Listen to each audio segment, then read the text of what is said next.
Good morning, everyone. Hey, it's another cloudy day here that we're going to be riding on, and we're going to go a little bit further today than what we have been.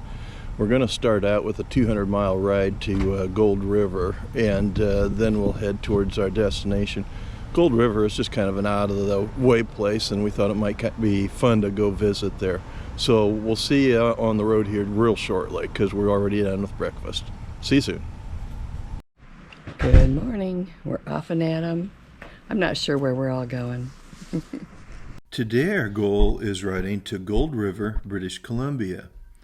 Originally, we had planned to ride through the mountains on a backcountry gravel/dirt road.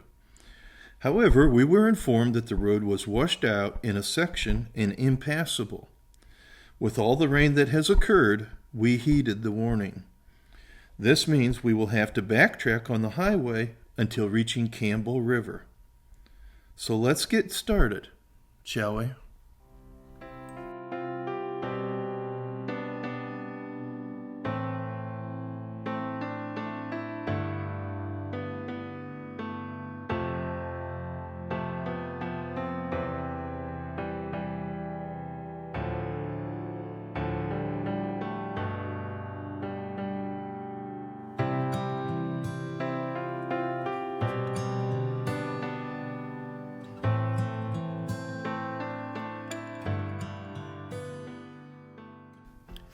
At least today we will have some sunshine along the way.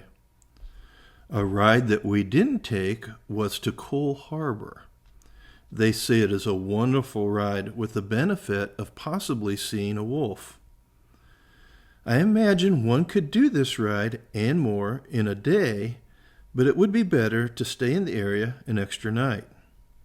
Unfortunately, we didn't learn this information until we were in the area. Local knowledge really is the best. So if you're heading to the north side of the island, you may want to plan on an extra day for exploration.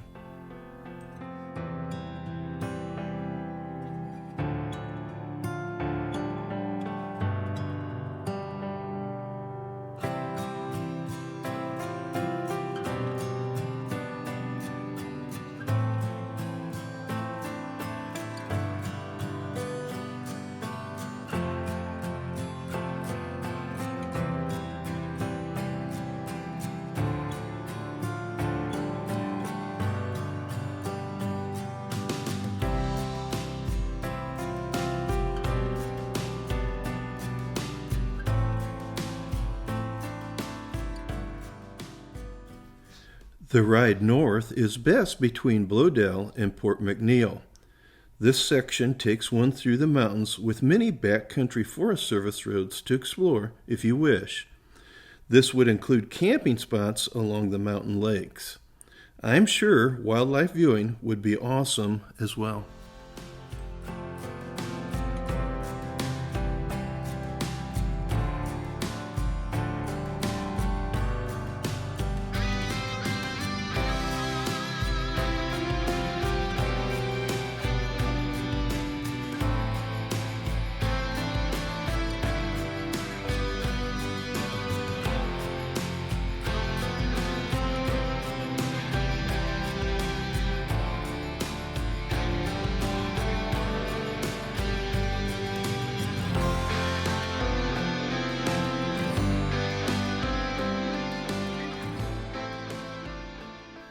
Between Sayward and Campbell River, we run into these majestic Roosevelt elk.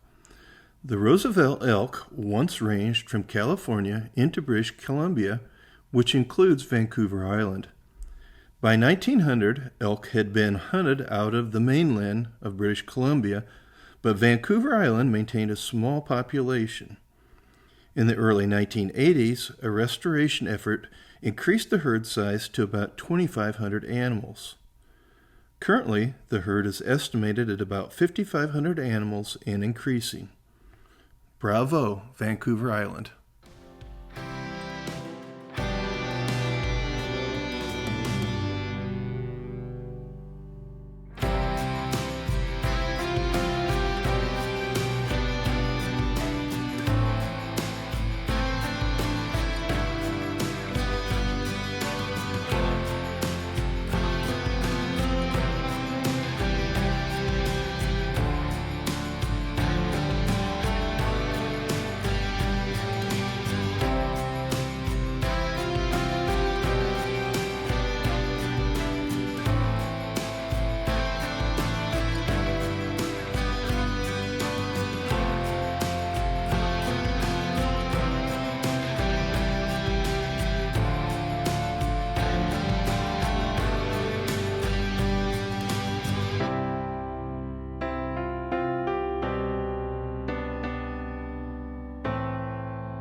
We finally make it back to Campbell River. From here, we will head west to Gold River, British Columbia. I highly recommend this ride, and although it is a paved highway, the route twists and turns the entire way. You will certainly enjoy this ride.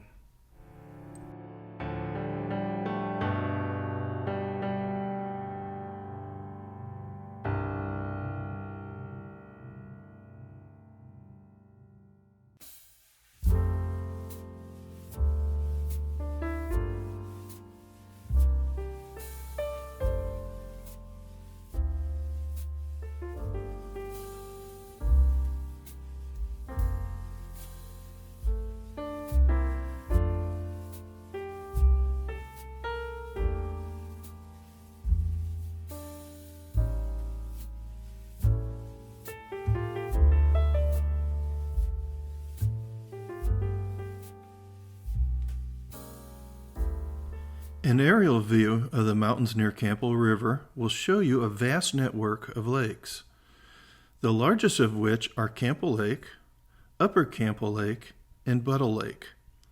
These lakes make up the Campbell River watershed. There are several dams on the river helping to create the lakes, and the John Hart Dam, which is a hydroelectric plant. Highway 28 follows along the edge of the Upper Campbell Lake, creating a by the seat of your pants ride that I'm sure you'll enjoy.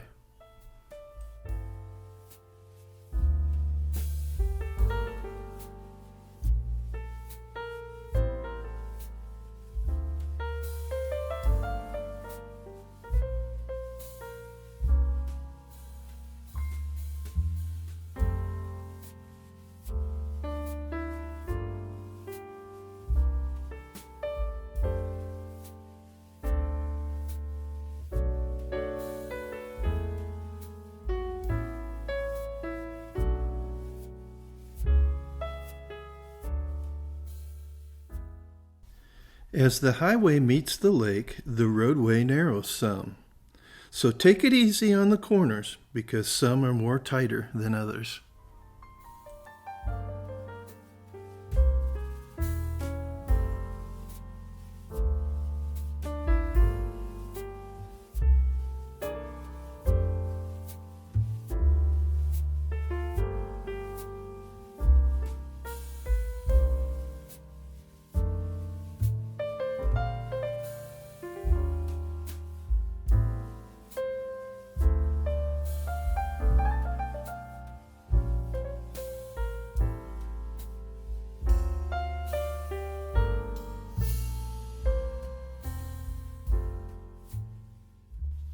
Eventually, the highway crosses the narrows between Buttle and Upper Campbell Lakes. From here, we will go up and over a divide between Goldmuckalat Provincial Park and White Ridge Provincial Park, and then we'll descend to Gold River, British Columbia.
The ride through the mountains is just as impressive as the ride along the lakes. This area begs to be analyzed for back road adventure. We might have to come back here.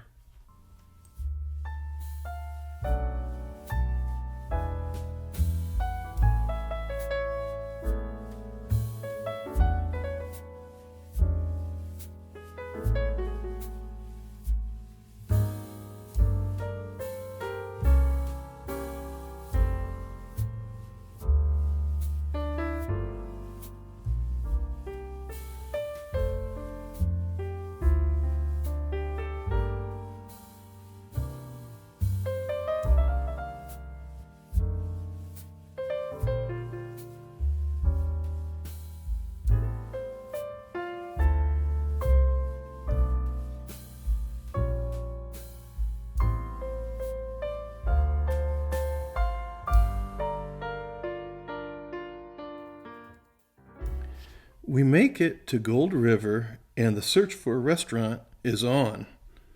Our first attempt fails. The restaurant is closed, unfortunately.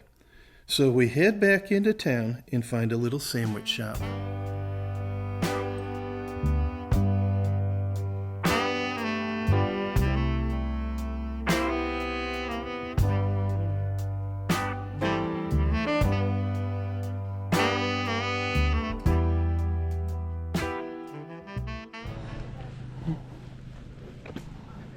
Apparently these carvings have to do with the Game of Thrones series. I'm not familiar with them other than I've heard of them. The wolf is so cool. We just met a couple from here who also rode motorcycles, so that was enjoyable talking to them. What a beautiful place to live.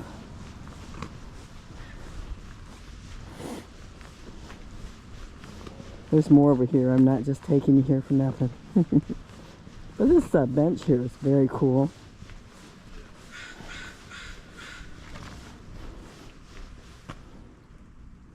The mountain lion on it.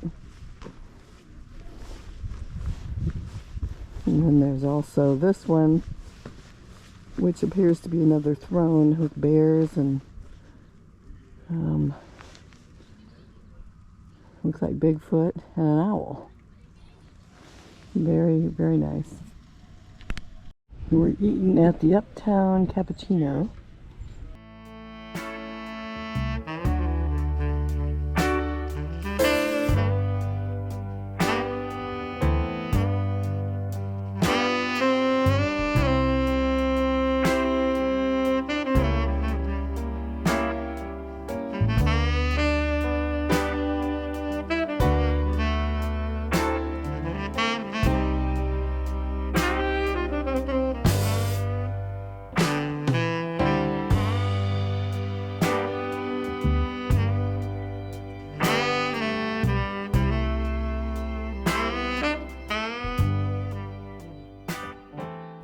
What a nice lunch we had. The sandwiches were really delicious, and we had a fun time talking with the locals. That's always enjoyable. Well, with full bellies, we are back on the bikes and start our backtrack to Campbell River and Highway 19.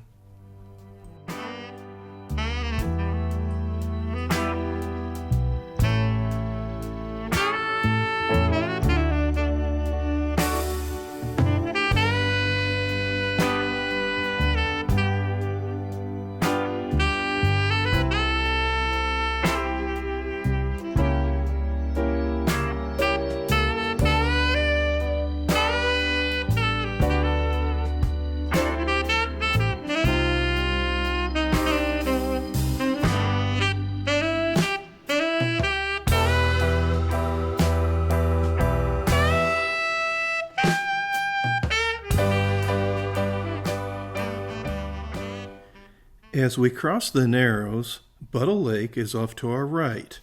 The lake is 14 miles long with a maximum depth of 394 feet. To our left is Upper Campbell Lake, which is a reservoir. In 1958, the lake was flooded for a hydroelectric dam. This raised the lake's level almost 100 feet.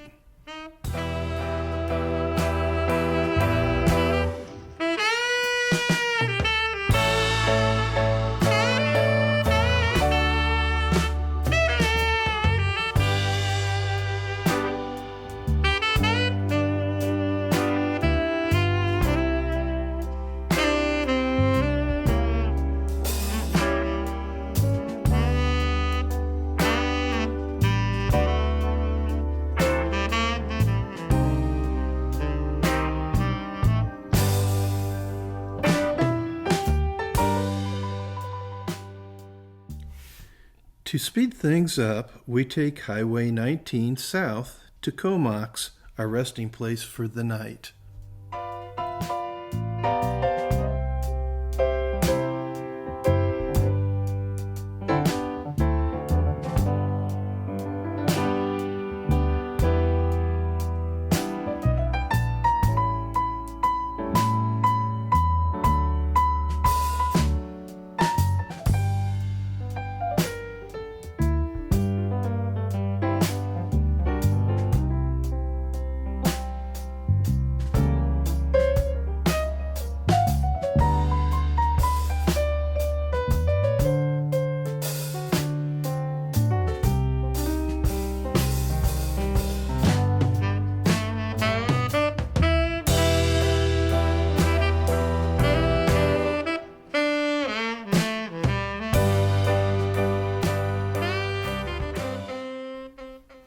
We didn't completely miss the rain today, but thank goodness it's time to kick back. Here's Mike. Sherry is just putting the finishing touches on covering up the bike. We got done eating our supper. I promised Roy pizza, so we got pizza. That's always good for him. He's not as experimental as Sherry and I are, but I know he'll eat pizza usually. Anyhow, we made it to a little town called Comox. It's right along the shoreline here, and it's really kind of a neat little place. It's part of a larger area, but there is the whole valley is called the Comox Valley, and so that's city names. It's a valley namesake. Anyhow, that's it for today. Boy, we went through some beautiful areas. However, we did face raindrops off and on all day long, and some rain here to end up the day for us. And it looks like rain is in the forecast, so we'll probably have to gear up for more rain tomorrow as we head for the west coast at Tofina. We'll see you tomorrow. Take care.